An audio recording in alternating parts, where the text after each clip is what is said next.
Well, I was born in West Baltimore on the 1600 block of Baker Street. We lived in areas where if you weren't a fighter, you had to tiptoe through different areas to go to school without getting beat up or run home, or you had to stand, either fight or run. I was a runner, so if necessary, I would fight another day, live to fight another day. 1950, I started singing, and we used to sing on the street corner. We call them street corner symphonies. That was in the 50s. And the police would run us off the corners if somebody calls and said we were making a lot of noise. So. But we wound up developing a singing group, a cappella quintet. And we started off singing barbershop quartet style. And then we sung tunes from the 40s, the 50s, and 60s. So I was not a lead singer, I was a background singer. Sung first tenor. My brother sung baritone. We had another guy sung second tenor. Our harmony was so tight, we harmonized when we were talking. So it was pretty good.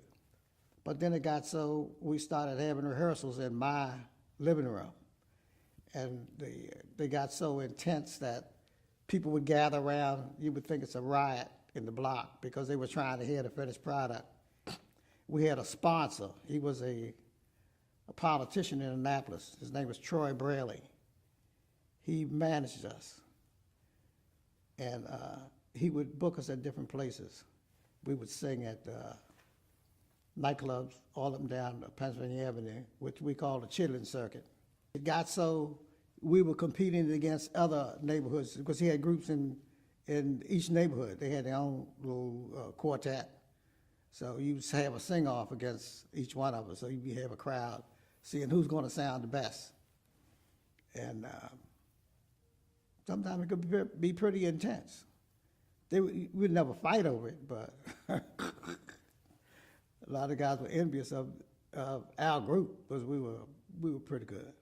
Well, the Convoys, I used to sing with my brother and his friends, and eventually they went into the military. So missing the singing, I recruited some people of my own, and we got together, and once we got together, I think we sounded much better, and we sung in all the nightclubs. The older group didn't. So we got the more fanfare. Mr. Troy Braley, he booked us at Carr's Beach with Laverne Baker was playing there.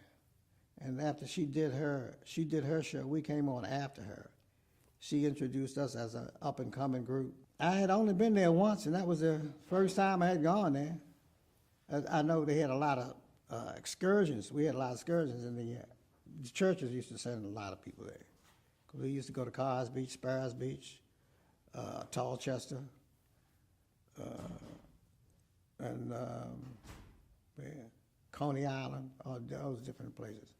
There wasn't too many places we could go, really, during the 50s. So our playground was Druid Hill Park. Anything outside of that was, extraordinary.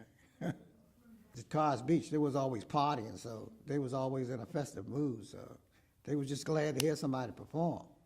You got a good reception.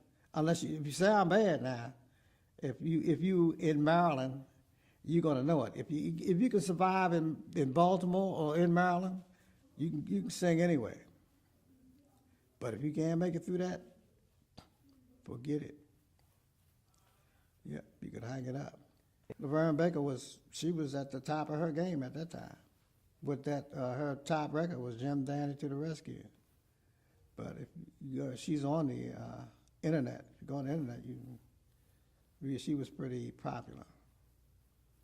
Like going to Coney Island, because it's not too many places we could go during the 50s. We had a lot of restrictions. So if you went, you had your separate place wherever you went. The white folks over here, you over there. Even in Baltimore City, when you went to the Park pool in Judeo Park. You had a colored pool and you had a white pool. You couldn't go to the colored swimming pool. I mean, the white swimming pool. Or even the white graveyard.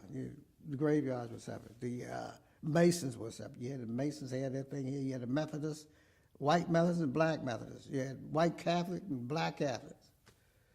So I hope it ain't like that in heaven. You get up there and everything's separate. Yeah.